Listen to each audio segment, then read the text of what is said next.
Back in September of 2018, Insomniac Games released a Spider-Man game exclusive to the PS4. The game did extremely well, both in sales and was highly reviewed by any type of salesman you can possibly think of. A lot of fanboys deemed this as the GOAT of the PS4 and they would ride or die this game. However, I'm not one of these people. And in this video, I'm going to break down my thoughts on the game. And I'm going to tell you why I think this was an average game and does not deserve the scores that it got. And it's 8 at the very best. But before we get into that video, don't forget to like the video and subscribe for more content.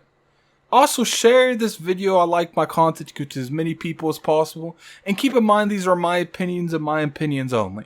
So let's go ahead and start with the video. First, let's talk about the graphics. Now back at the launch of this game with the launch trailer, it actually got a lot of attention around it because of how it looked compared to a trailer in the full game retail version. People refer to this as quote unquote Puddlegate. You can actually thank one of our very own for starting this trend, Kofi from Press Start Podcast. Kofi got his hands on a copy of the game. You know how Kofi does. He gets all those games way too soon. Although the game looked great, it didn't look anything like it was promoted during that trailer. Now, a lot of people think this was confusing because some of the game looked better than other portions of the game. But if the whole game looked like that trailer, it was very much a downgrade. Even Digital Foundry said that they didn't really know what was going on, and they referred to this part as an artistic change. Does that mean this game looks horrible? Not in any way.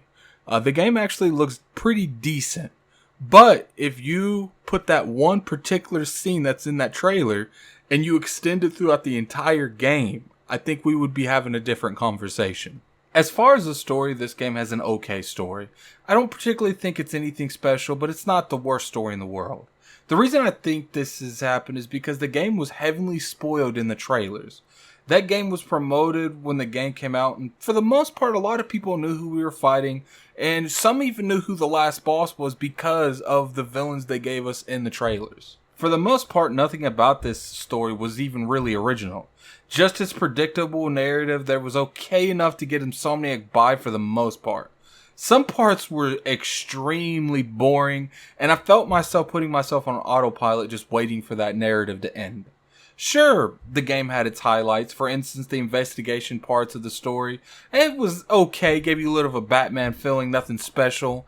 The story was not trash, but it wasn't anything memorable. Now, the Mary Jane and Miles part didn't really help the game a whole lot either.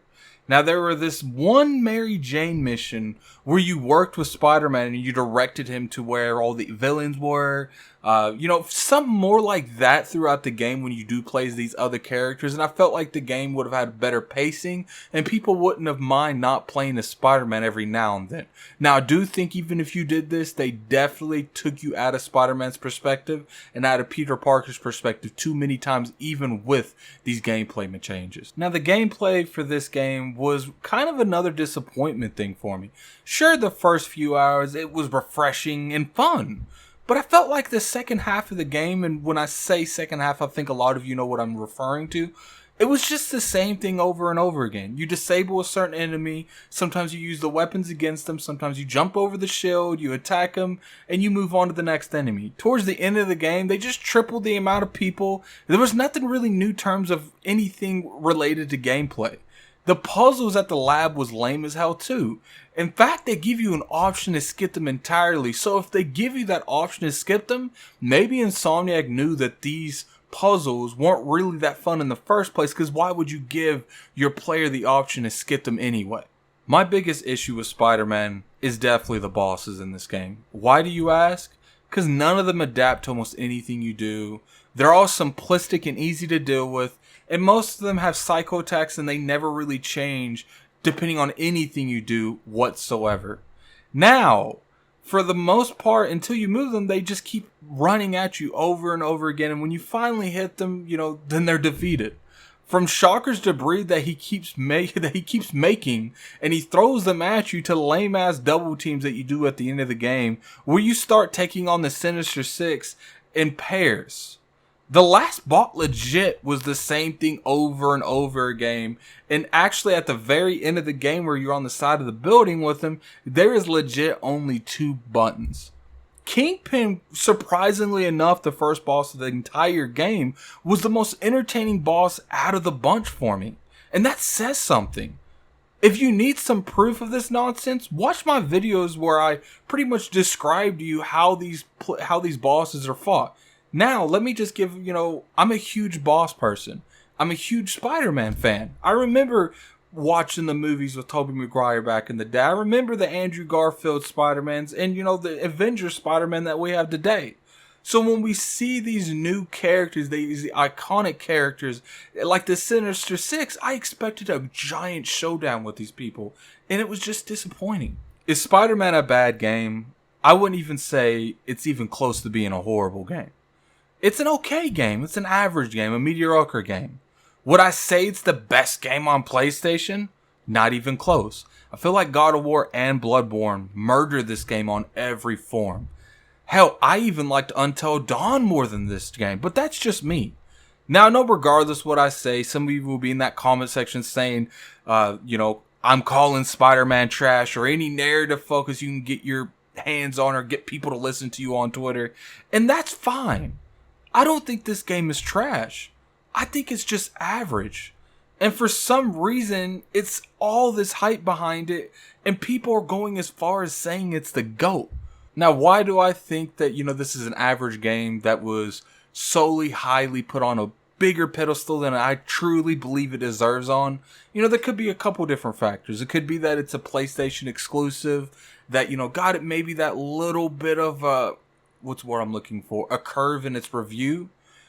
Maybe, or maybe it's, it's just a Spider-Man game and people really connect with that character. So they, gave it a little bit of a padding and overlooked a lot of the things that's wrong with this game. If you want my opinion, I think it's a little bit of both. I think it's the fact that it's a Spider-Man game and it's an exclusive to a platform. I think this could have happened to either console. It didn't have to be PlayStation.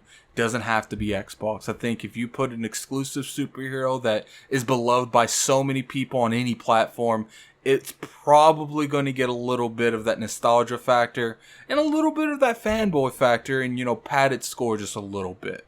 I'll leave this video with something I've noticed from the people in this community and things I've overheard the community talk about that live and breathe this game. And they all say the same thing. It just feels like Spider-Man. I love swinging around the game because it feels like Spider-Man. Everything positive about this game from these people is it feels like Spider-Man. Never nothing about how the story, never nothing about how they copied the Batman combat or they did anything with the suits. I do hear a little bit of positivity when it comes to the suits, but I feel like that's mainly because of nostalgia factors with the suit. So it's like I said, I have no issue with this game. I don't.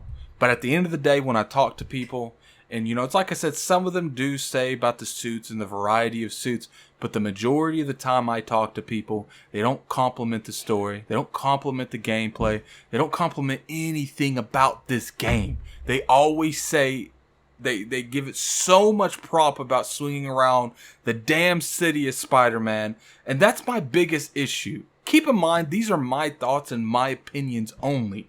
You should feel entitled to yours just like I'm entitled to mine. In my opinion, is Spider-Man is a 7 to 8 out of 10 game. Nothing more than an 8. And that's just my opinion. Some people don't like Bloodborne. I think that's one of PlayStation's best games. Some people don't like God of War. I think that's one of PlayStation's best games. Spider-Man is not one of PlayStation's best games. I personally think Until Dawn was a better game than Spider-Man. I know a lot of people are going to get upset about that, but that's my opinion. Just like I feel like Gears is one of Xbox's, well, I wouldn't say worst, but it's not one of its best. And I'm going to get a lot of flack on that. My opinion again. But anyway, tell me what you guys think in the comment section. Did you enjoy this game? Tell me some more aspects that you enjoyed about this game. There's a lot of things I didn't even get into. Like the boring ass side quest in this game. Everything really. Like I can't really think of much positivity about Spider-Man. I really can't. But put that in the comment section. I know you guys will. This is Gaming Addict. Tell me everything you think I said wrong in that comment section, because I know you guys will. You guys are very vocal, especially when it's a PlayStation exclusive. But I've been very vocal from the start that I think this is an average game. Maybe slightly above average game, but I would never ever give this a 9 to 10 out of 10. I think the people who gave it those kind of scores, they might have been on some type of drugs and maybe they need to get looked at. But anyway, tell me what you guys think in the comment section. This is Gaming Addict. I'm out of here. Peace.